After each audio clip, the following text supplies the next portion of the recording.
So, Creative Mornings. It's a breakfast lecture series for the creative community. Events usually include coffee and breakfast and a 20-minute talk.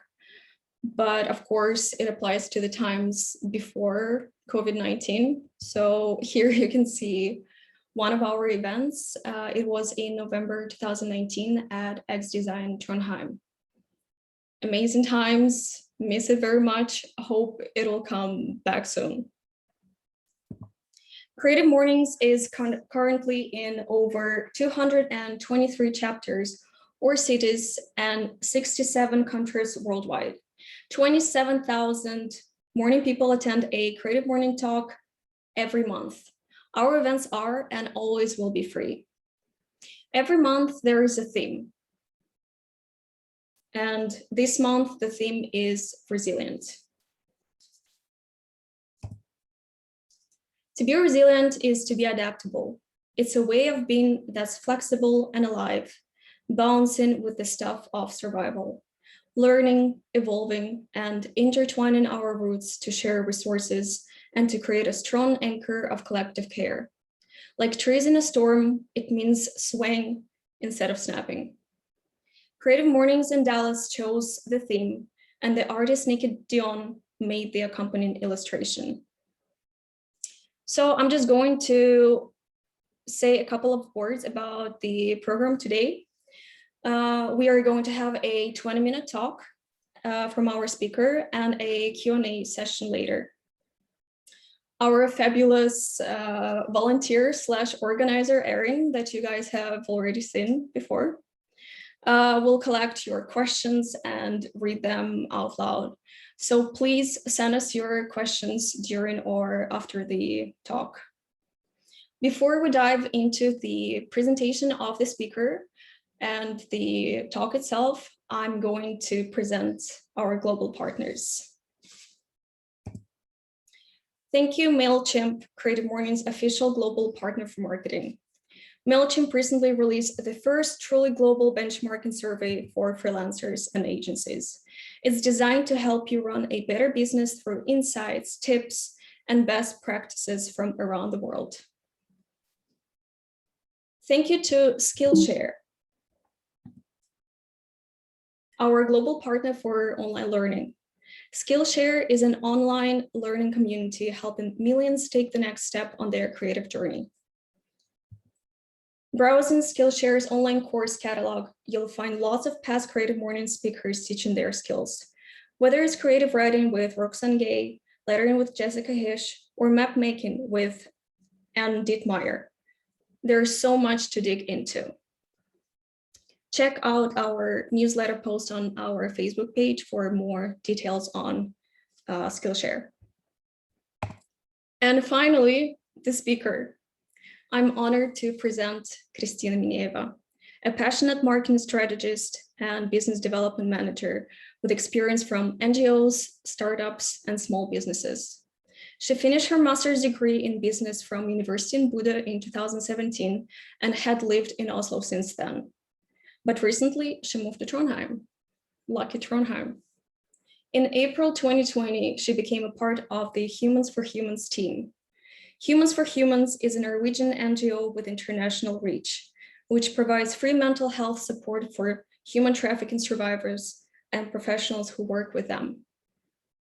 One of Kristina's responsibilities is working with the general public and creating awareness about the issue and making people involved. So we are ready for you, Kristina. Hello, everyone. Thank you so much, Ola, for such nice introduction. And welcome, everyone. It's so nice to see some friends, my colleagues. So it's so cool. Thank you for being here with us. So I would like to start my presentation. I will share the screen. Please just let me know. Is it okay? Can you hear me and can you see? Yes. Yes, perfect. Unfortunately, I won't be able to read the chat, but I think we will leave all the questions and all the comments until the end of the presentation. Yes? Okay. So let's see. Yes, so as Allah said, so today I will talk about resilience, and I will share with you some of my experience and challenges, and also I will say some words about Humans for Humans as a life project, as a social project in my life. So first of all, who am I? I'm Kristina, and originally I'm from Russia, from St. Petersburg. I have been living in Norway for more than around 7 years. It will be this summer. I came to Norway to Buda as a student to get my master's degree in business and marketing. So here you can see my first big role. I am international in Norway. Secondly, also I work as a marketing consultant. I have been working with very diverse clients, more than 10 Norwegian clients I had so far for the last 3 years. And also I'm self-employed. This is my second role. And the third one, I started an NGO in 2020 with my colleague, with my partner, Sarah. Actually, she started and I'm joining. And I can say that I'm a young female social entrepreneur. So be co-founder of Humans for Humans. This is my third role. And I'm not talking here about the roles as I'm a wife, I'm a daughter, I'm a friend. So I'm just talking about 3 roles because this is the most vulnerable roles in my life. So for sure, I would like to say that my life, separated before coming to Norway and after being here. So before coming to Norway, I have been living with my parents. I just finished university. I was full of hopes and dreams that, somehow I will manage my life. Everything will be great. My friends and family were always around me, so I didn't have any worries about my future. But then after coming to Norway, I realized, okay, I have to live in a student dorm. I should be a student again because, all my group mates from the university, they were working for 2 years, so they were searching for a job and I have to study again. And I was like, okay. And there were a lot of different people around me, a lot of nationalities with different mentalities, with different traditions. For me it was a bit hard to understand, and I didn't had like no plan for future, like not at all, because my initial plan was that I will come to Norway, I will show myself, I will see the country, and then I will just go back. But as you can see, I'm still here and I'm really grateful that I'm still here. Yes. And I realized at that moment that my emotions, they go like up and down. That sometimes I feel like a queen, and then I go down deep to the shit. I'm sorry for saying this, but here you can see this is how the normal person should react to different challenges. So we have different stages, and unfortunately, I found myself that I was skipping one. So I was up there on the euphoria stage, and then I went directly down to despondency, and I was keeping everything in between. And I was like, okay, this is not normal. Shouldn't be like this, because my emotions were too much, and my mental health. I realized like, okay, it's something wrong here. So, and that's why let's talk about resilience. This is, and I will talk some steps about the resilience which actually helped me. So first of all, resilience is the capacity to recover from difficult life events. Resilience is the process of adapting, actually, and the resilient people, they are aware of the situations and they control situation, and they control their emotions and reactions to their situations. So then question for you, on the scale from 1 to 10, how resilient are you? You can reflect on it a bit, or you can write your answers in the chat, in the end of the presentation, we can discuss it. But now just, evaluate yourself, and then I will give you a link to a nice test where first you have evaluate yourself about the resilience. So for example, I evaluated myself a moderately resilient person, but when I did the test, I figured out actually I'm highly resilient. I think this is why we're all a bit biased, about ourselves. So I will share the link in the chat in the end of presentation, so you can do it and compare, like, what do you think about yourself and actually how it is. Yes, and for you, I would just wanted to tell that we are all resilient. All people in the world are resilient, but some of us less resilient, others some more.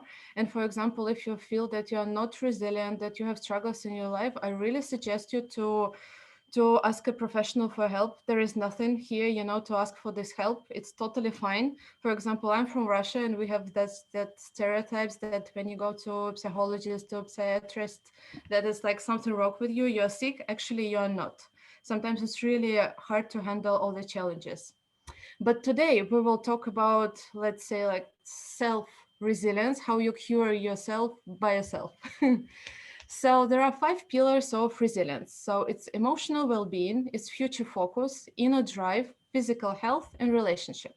So let's talk one by one about each. So first of all, let's talk about emotional well-being. And this is actually the hardest thing for me because I'm super emotional person.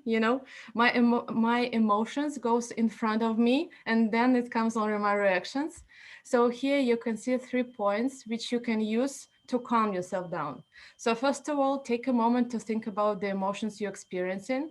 Then secondly, understand exactly what was frustrating you. And the third one, explore the ways how to handle the situation and fix it.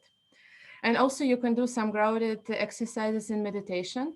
And you will be surprised, but I am super, grateful for pandemic in this term, because when we went online, for me now, I am taking time, to calm down, because when you're answering emails or you have Zoom meetings, when you're waiting for your turn to speak, you're okay, like, okay, I'm done with emotions. I can think rationally. I can tell something nice and not be so emotional. So it's weird thing, but actually I see some benefits from the pandemic, hopefully, and I'm still learning and work on emotional well-being. Then the second pillar is future focus. First of all, I would like you to understand, like, no matter what kind of situation you are, it will end in the end anyways. And if you see the big picture if you see the big picture of your future, also I call it, the light in the end of the tunnel, just be concentrated on it, because all the rest is just small steps to your future. And for some business people, for example, me as a marketing consultant, I'm usually a smart model. I'm usually use smart model for setting business goals, but why we have never used it for ourselves, for example? So we can use the same smart model, or there is some extensions for this smarter.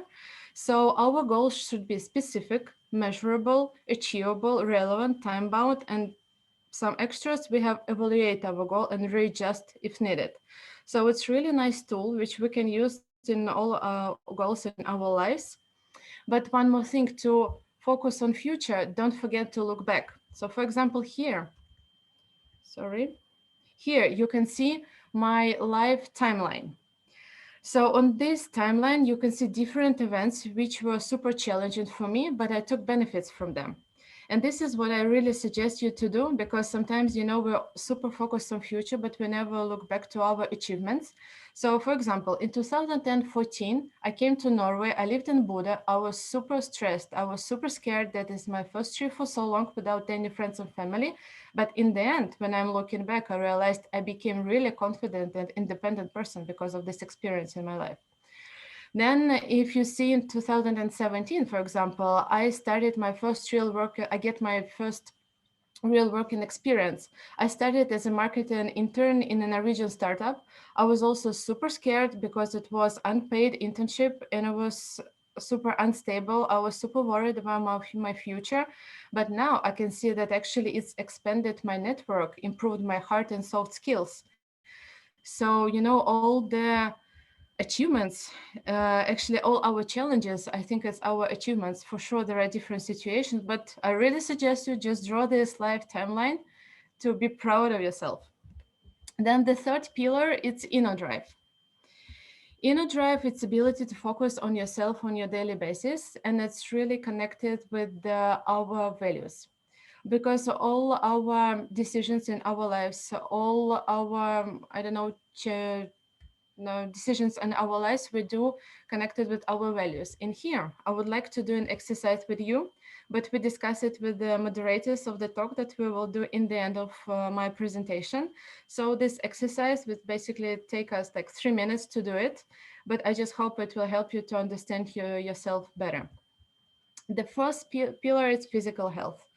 And for sure, we all know that we all need to eat properly, get enough sleep, stay hydrated, listen to our body.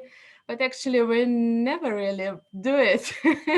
And I think this pillar is fourth one, but actually try to focus on it firstly. When you have a hard situation and you cannot control situation, but one thing which you can control, actually it's your body. For example, me, I'm really a big fan of Latin music. I was doing Zumba classes like for so many years. And now when we are stuck during pandemic, for example, when I am alone at home, my husband at work, I can, to have some really crazy chicken dance. I just, I have Latin music. I'm dancing for 1 hour because all this music and all these vibes gives me a lot of energy. And if you don't like dancing, yoga also can be good for you. I have different type of character, so that's why I just use music and some energetic ones. So good physical health gives us the energy. Always remember it. And the last thing, but not the least, relationships. This is the fifth pillar of resilience, and good social connections give a sense of belonging, and it will increase happiness and enjoyment. And this is so true. I think that we are also the good, safe network really improve us as a resilient person. And here I would like to mention that it's also important not our internal relationship with our families and friends, but also external one with the society, for example.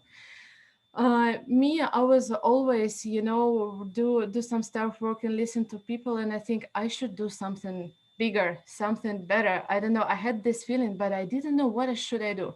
I was volunteering a lot, so I started volunteering different projects. So I was volunteer on different entertainment events. Then I was volunteering Oslo Innovation Week, so it was business event, and I was like, okay, I'm enjoying it, but it's still something missing. I can understand what, but I don't know. And then I realized that just missing the social part of it. So that's how I joined Humans for Humans. So in Humans for Humans, we provide free mental health support for human trafficking survivors and professionals who work with them.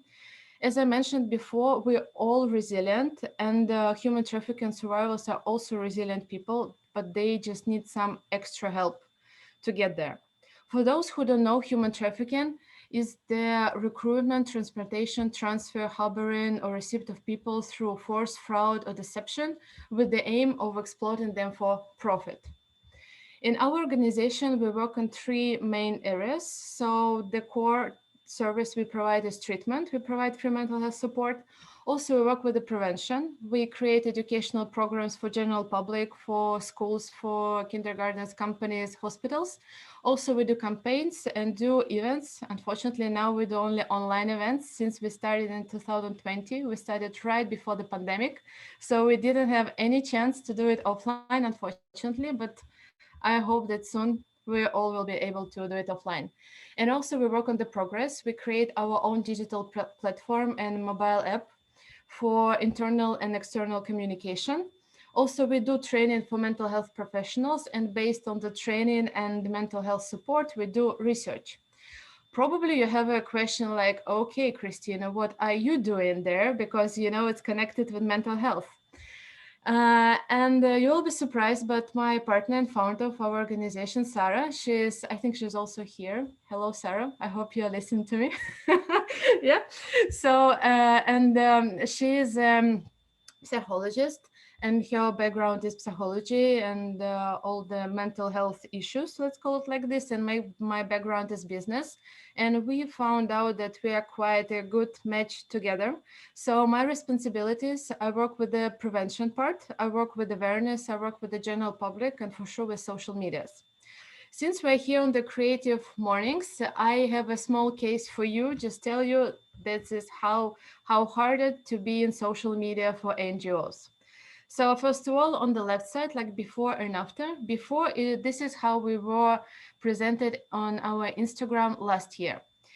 We realized that we are humans for humans. We were choosing nude colors. We were talking about people. We were posting about people, but we're a bit quite messy, as you can see. And we were not really enjoying our Instagram feed. And we decided, okay, we got some professionals to us, and we were thinking, okay, we should do two colors for our main product, and then we should do two colors to our general content. And on the right side, you can see how boring we are now. Yeah, I'm so sorry to say it, but we all know it. We always discuss it. And now we work on the rebranding. And here I should say thank you to Claudia. Claudia also is here listening to us. Claudia is a host of Creative Mornings in Oslo.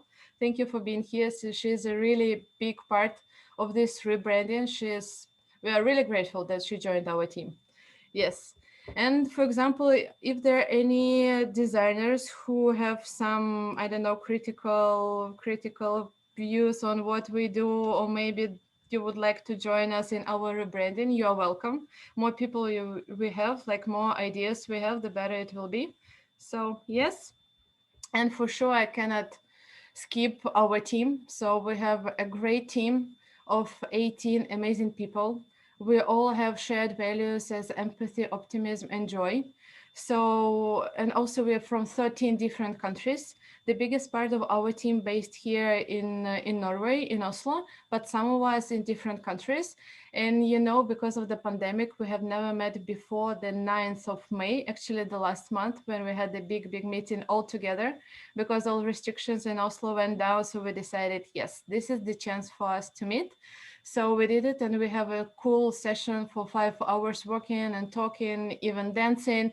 So we were doing everything together.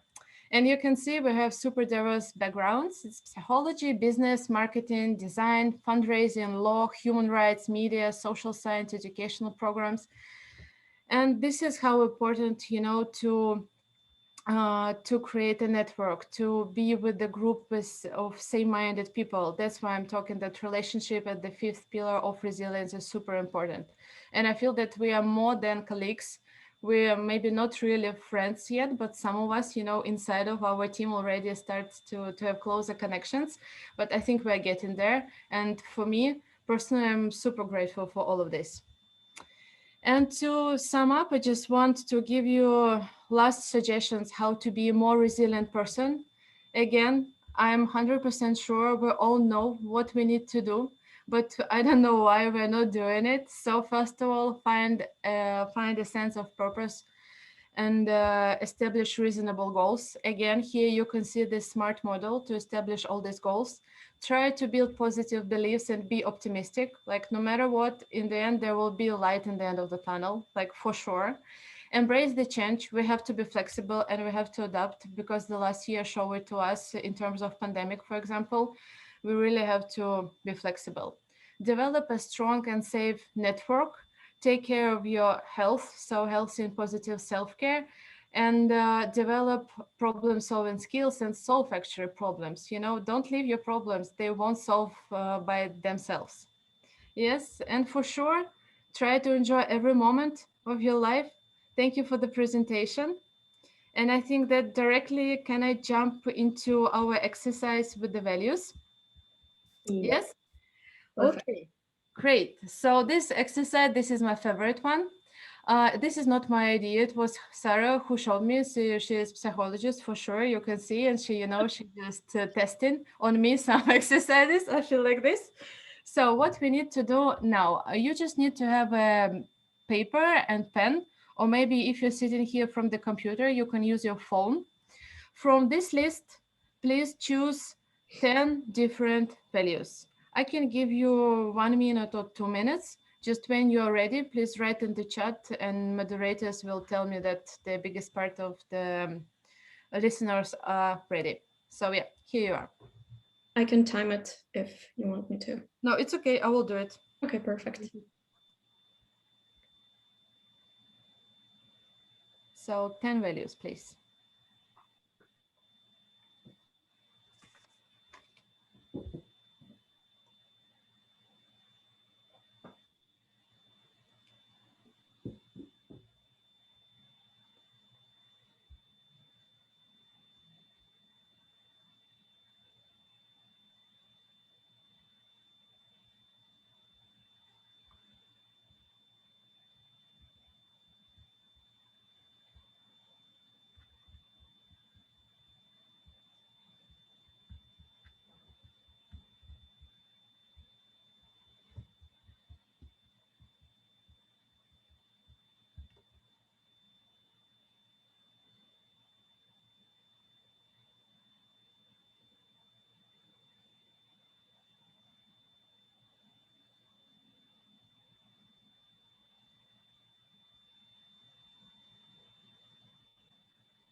So let's have 20 seconds more.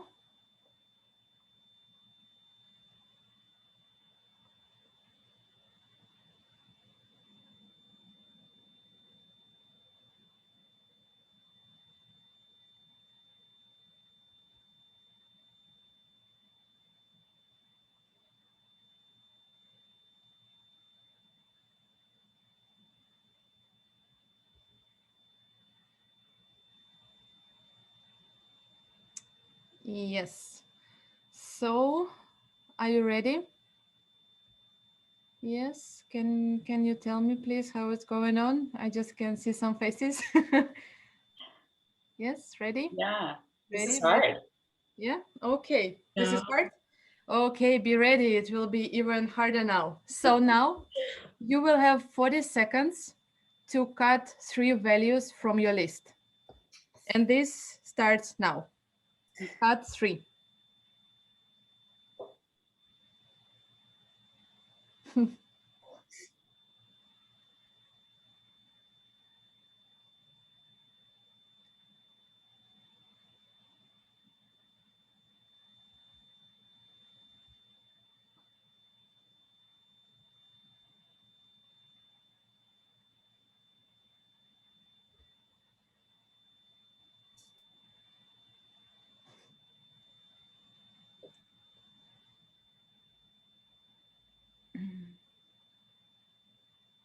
Yes.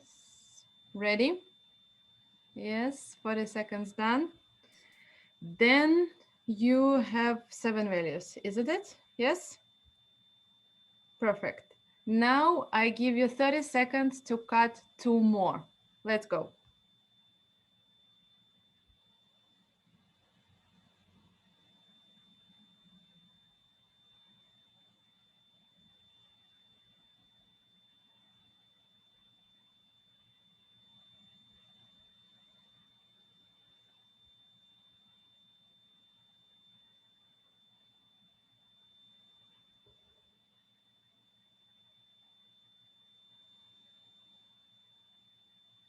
Yes. Done. 30 seconds. Yeah, it's super hard. And now I think that you will hate me even more. I'm giving you more 30 seconds to cut 2 more, then it will be just 3 in the end. Let's go. 2 more.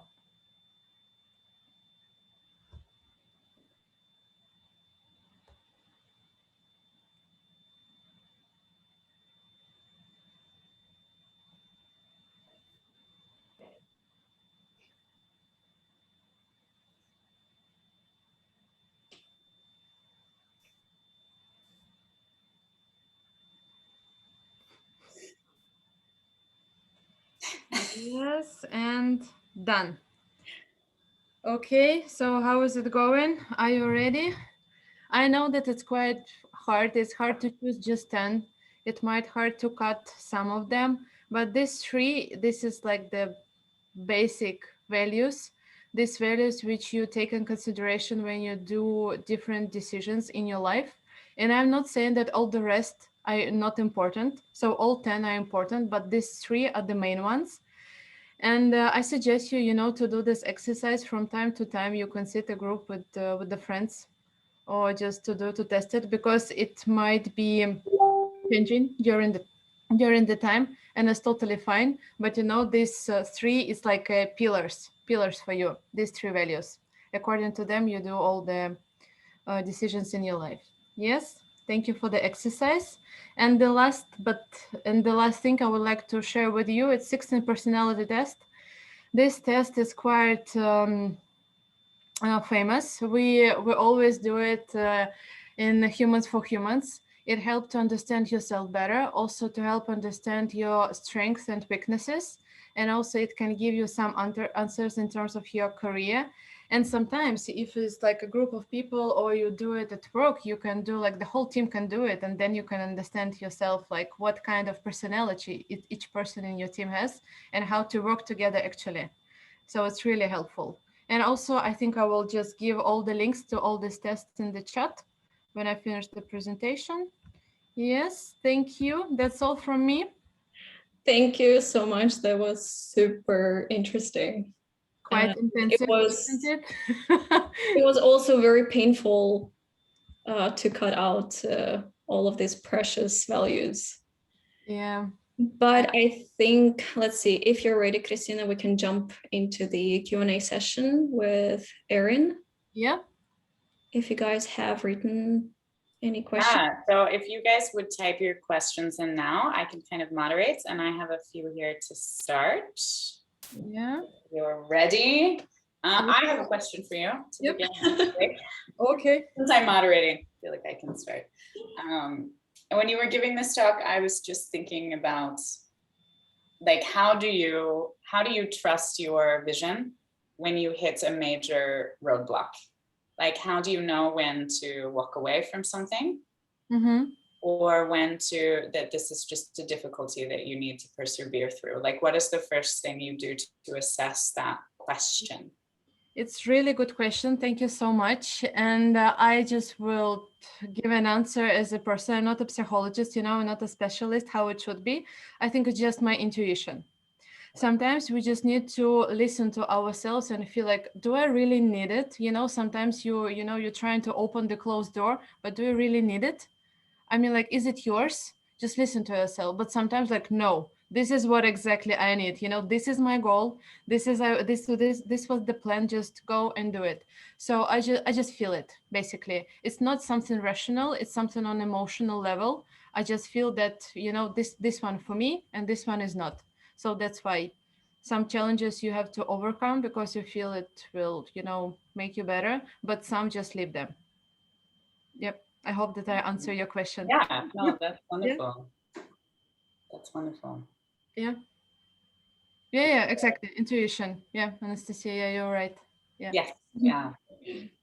And also, if you don't have any questions, I would like maybe you can share some. Remember, I was showing the life timeline.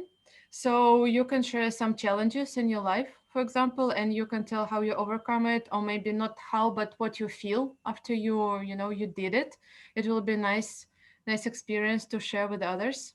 And also maybe some words about resilience itself. Do you feel yourself as a resilient person, or maybe you were resilient and now you're a bit vulnerable, or maybe opposite way, you were a bit vulnerable, now you feel more resilient. So you're welcome just to share. If you want to share, just send a message to the chat and I will unmute you. But I think maybe I can start. I have like a very, very small reflection on the talk.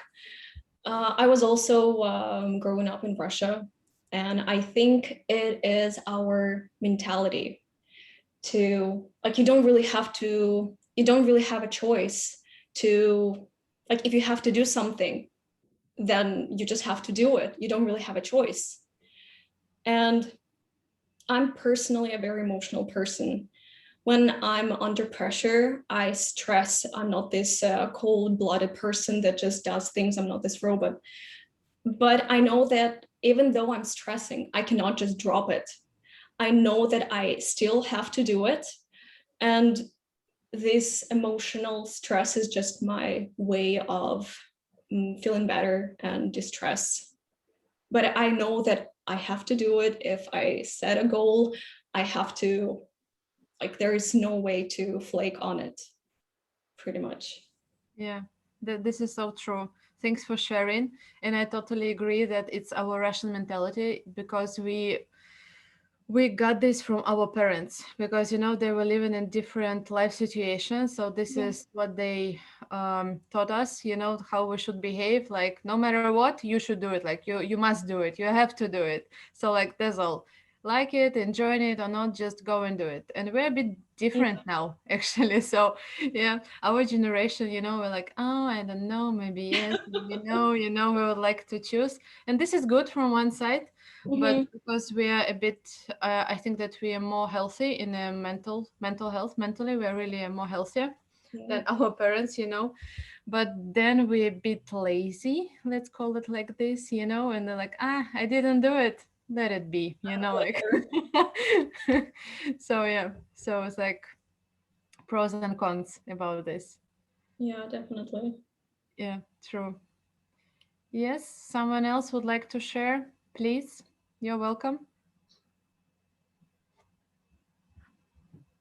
Do we have more questions, Erin?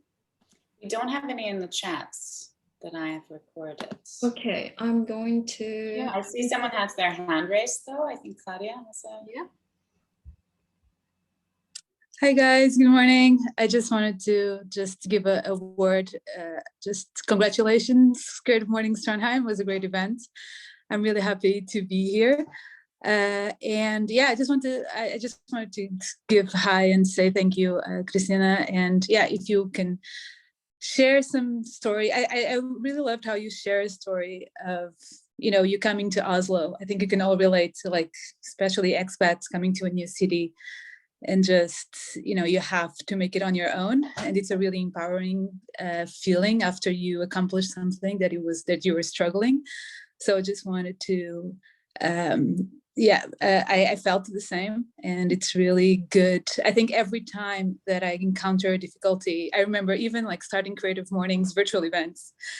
It was so hard. My first virtual event was really complicated. So that's why I'm really thank you, Creative Mornings Trondheim, because it's a new situation. Every time you are in a new situation, it's always a struggle. So, but you come out of it stronger. And just want to share that. And thank you for. Yeah, thank you so much. Thank you for sharing. And I think, and also it's not really for the expats difficult. It might be also difficult to move from city to city within one country. So I just don't want to, undervalue Norwegians moving from city to city to also, from the northern part to move to Oslo, for example, from Hammerfest to Oslo. It can be like, what's going on here? So it also might be really hard for them. So yeah, that's true. Moving, it's really the hard thing. So yeah, thanks for sharing. And nice to see you here. Cool. Yes. So someone else? So I can see a question. Yeah, we have a question in the chat, which is, how do you feel now after following your dreams and overcoming all of these adversities? Sarah, thank you so much for asking this question.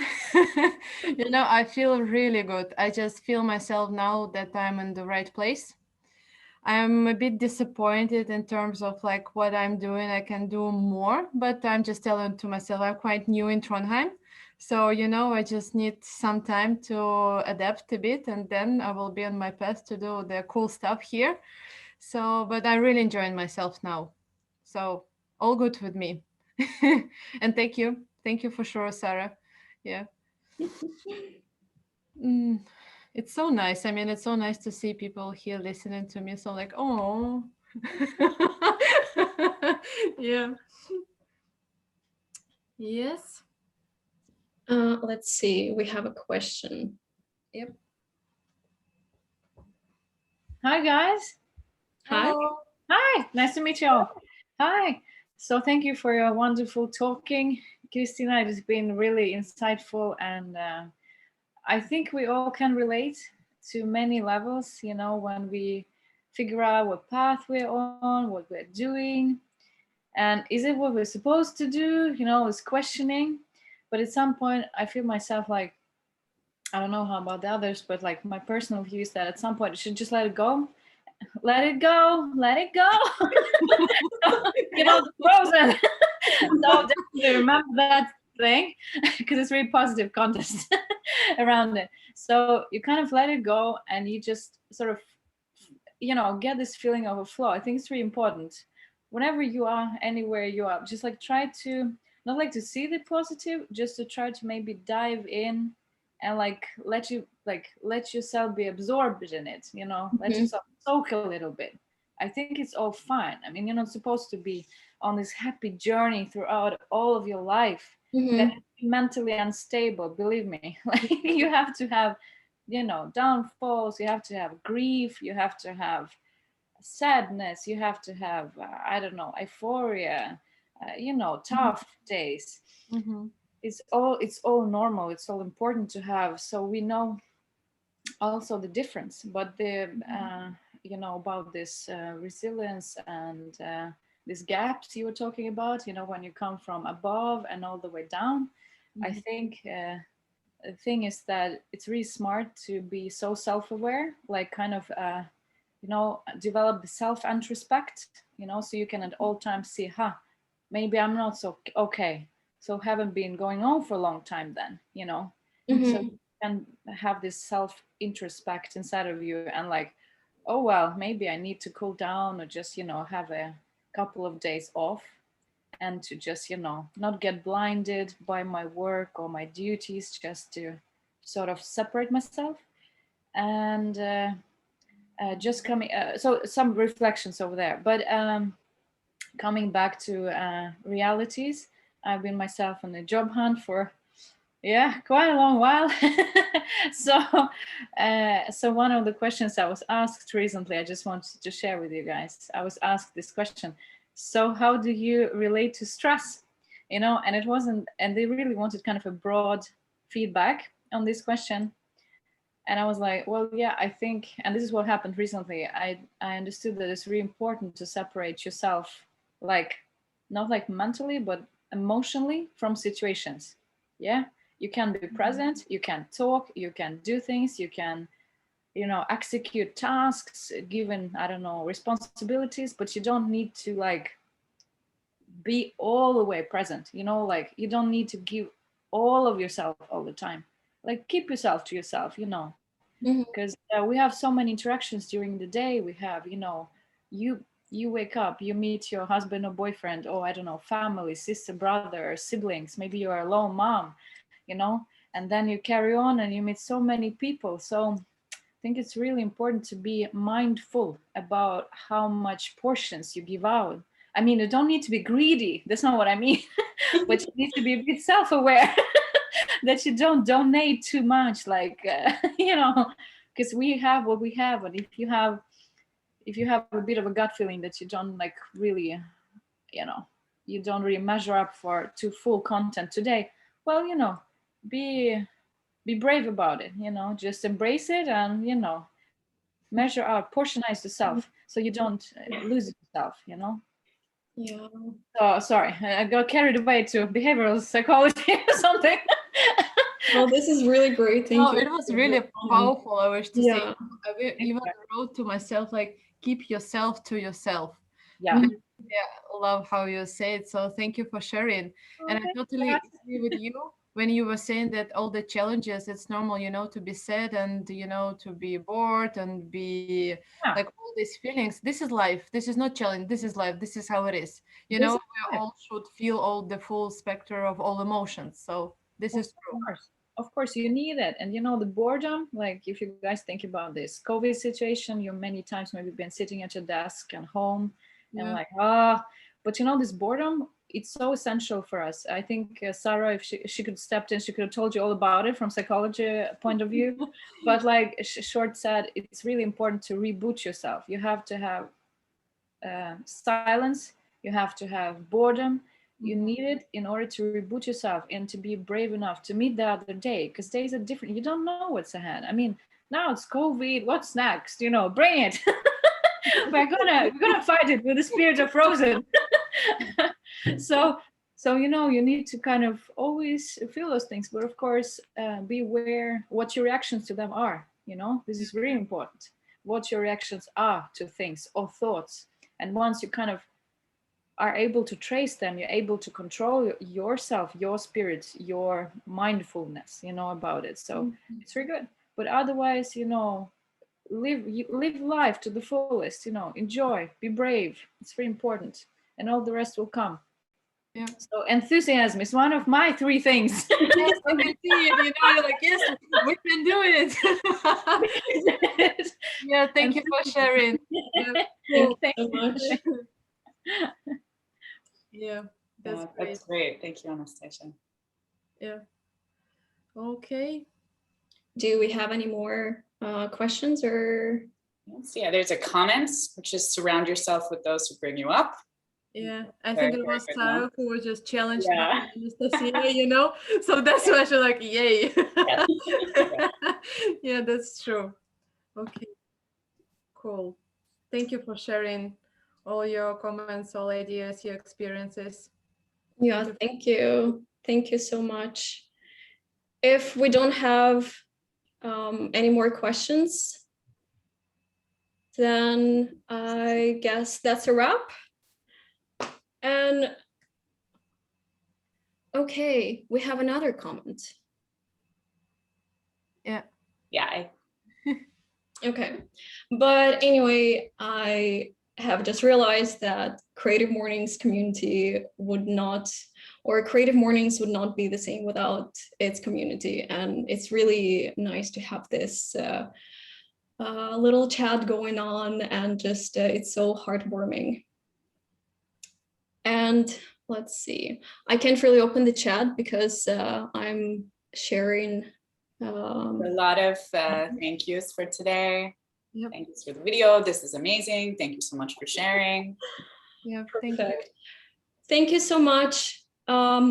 Have a great Friday and relaxing or energizing weekend, and stay safe. That's important. And take care of each other. Yep. Okay, we'll see you next month. Yes. See you. Have a good day and great Thank weekend. you. Thank you, Kristina. Thank you, Alla. Yes. Thank you, Creative Mornings. Bye-bye. Bye-bye. Bye.